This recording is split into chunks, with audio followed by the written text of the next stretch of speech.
In this time of economic distress, and sometimes we may even wake up in the morning and feel like economic crisis, we often wonder what we can do.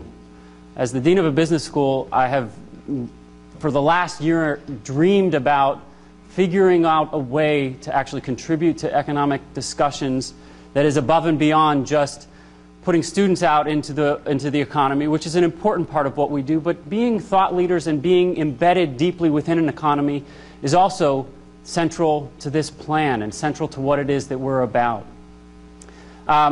When I joined this school, that was my dream, and it was a great privilege to actually come to a city in which city officials were excited about welcoming people into that conversation. And I have to just say thank you to Deputy Mayor Victor Hoskins, who's just been a great partner in thinking about this, and David Zipper as well, who works in his office.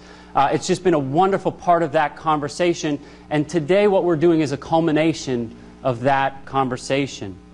Now, it was also a wonderful opportunity for me to actually join a university in which the university officials care about exactly the same sets of issues and have exactly the same sets of values. And so without further ado, I'm going to turn the floor over to my friend and colleague, the 16th president of the George Washington University, Dr. Stephen Knapp.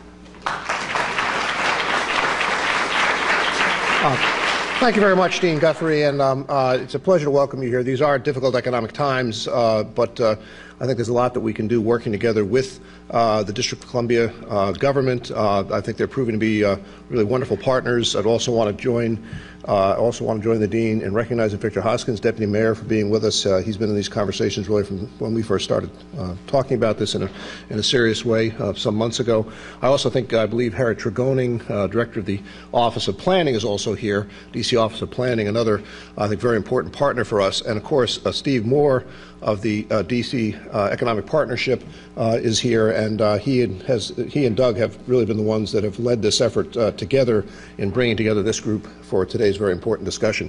The origin of this event goes back to last December 13th, when Mayor-elect Vincent Gray, our distinguished alumnus, who will actually be joining us a little bit later in the afternoon, called together business leaders from around the district to have a discussion of economic development of the city and what we had to do to really move the city forward, recognizing not only the short-term budgetary pressures, but the need for longer-term growth and what would be our best strategies for doing that.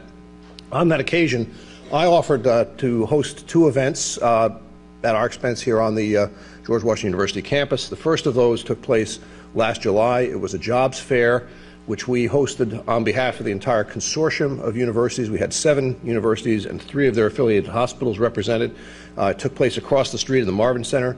We had 1,700 people showed up for that jobs fair. That itself is a kind of daunting number because it tells you how serious the situation is in a city in which, in some parts, there's the unemployment rate runs as high as 25%, which I believe is the figure currently for Ward 8. And so we did have a lot of people who came looking for those jobs. We had actually identified 400 jobs across those institutions, which is not trivial.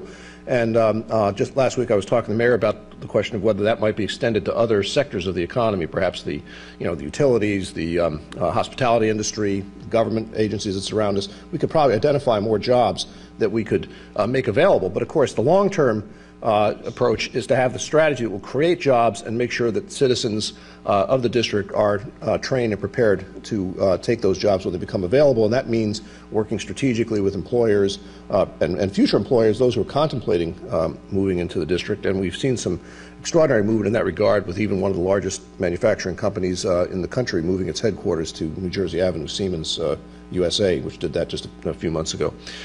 So that was one of the 2 events that I offered, and the other one was this event that we're having right now. I said we'd be happy to host an opportunity to discuss the whole issue of job creation, and so Doug Guthrie and Steve Moore, working together, have come up with a focus on Ward 8 for this initial round of discussion. And I'm going to have to go on to something else. I'll be coming back a little bit later. The mayor will be arriving a little later on, and I'll be back to introduce him. But I wish you a fruitful and interesting and productive discussion this afternoon. Thank you all for being with us.